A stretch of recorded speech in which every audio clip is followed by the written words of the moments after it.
Matius 15 ayat ke-21 sampai ke-29 berbunyi demikian. Lalu Yesus pergi dari situ dan menyingkir ke daerah Tirus dan Sidon. Maka datanglah seorang perempuan Kanaan dari daerah itu dan berseru, "Kasihanilah aku, ya Tuhan, anak Daud. Karena anakku perempuan kerasukan setan dan sangat menderita." Tetapi Yesus sama sekali tidak menjawabnya. Lalu murid-muridnya datang dan meminta kepadanya, "Suruhlah ia pergi." Ia mengikuti kita dengan berteriak-teriak. Jawab Yesus, "Aku diutus hanya kepada domba-domba yang hilang dari umat Israel." Tetapi perempuan itu mendekat dan menyembah dia sambil berkata, "Tuhan, tolonglah aku." Tapi Yesus menjawab, "Tidak patut mengambil roti yang disediakan bagi anak-anak dan melemparkannya kepada anjing."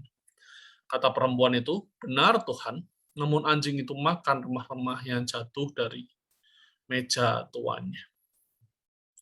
Maka Yesus menjawab dan berkata kepadanya, "Hai ibu, besar imanmu, maka jadilah kepadamu seperti yang kau kehendaki."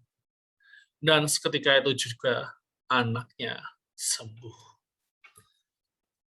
Bapak Ibu yang dikasihi Tuhan, bacaan kita pada hari ini menceritakan sebuah kisah mujizat yang Tuhan hadirkan secara luar biasa. Satu, kepada orang bukan Yahudi. Dan yang kedua, mujizat ini hadir bahkan tanpa Tuhan Yesus harus menyentuh sang penerima mujizat. Perempuan Kanaan yang menjadi tokoh dari perikop ini datang kepada Tuhan dan memohon sedemikian rupa untuk Tuhan Yesus menyembuhkan anaknya. Kita bisa melihat narasi yang ada sedemikian rupa, sepertinya alot untuk perempuan ini mendapatkan pelayanan, pertolongan dari Tuhan Yesus, begitu ya. Sepertinya susah sekali.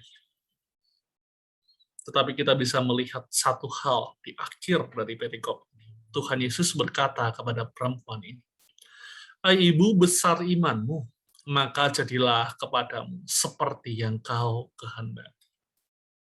Apa yang Tuhan Yesus lihat dari perempuan ini adalah iman yang begitu besar, yang membuat dia percaya bahwa Tuhan Yesus bisa menyembuhkan anaknya. Dan hal itu yang terjadi padanya. Mujizat itu dinyatakan dan anaknya sembuh.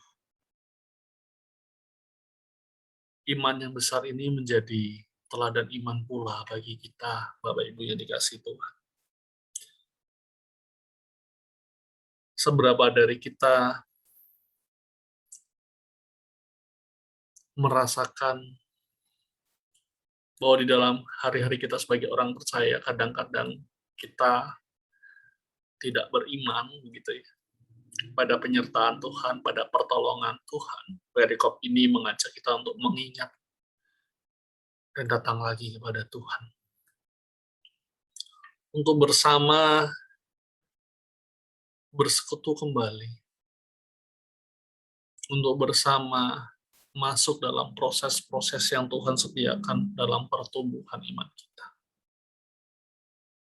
Bahwa kita punya kesempatan untuk memiliki iman yang besar, yang bertumbuh. Untuk menghadapi pergumulan di hadapan kita. Ketika perempuan Kanaan ini begitu rupa memohon kepada Tuhan, Tuhan melihat imannya yang besar. Dan mujizat itu dinyatakan. Bagi kita, di tengah kehidupan kita sehari-hari, saat kita sudah terbiasa untuk datang dan memohon pertolongan Tuhan, kita juga perlu memiliki iman akan Tuhan yang menolong. Walaupun dengan jawaban Tuhan yang barangkali berbeda dengan harapan kita. Walaupun dengan jawaban-jawabannya dari Tuhan yang tidak kita duga. Tapi iman kita perlulah bertumbuh menjadi iman yang kuat untuk kita bisa menerima ketika Tuhan menjawab dengan hal-hal yang tidak kita duga, ataupun ketika Tuhan tidak menjawab pada saat yang kita harapkan, ataupun ketika Tuhan menjawab dengan cara yang sama sekali tidak kita mengerti. Biarlah kita bisa belajar dari iman perempuan Kanaan yang menemukan akan Tuhan yang terus menolong dan menyembuhkan anak, walaupun ia bukan siapa-siapa di hadapan Kristus. Amin. Saat teduh untuk kita semua.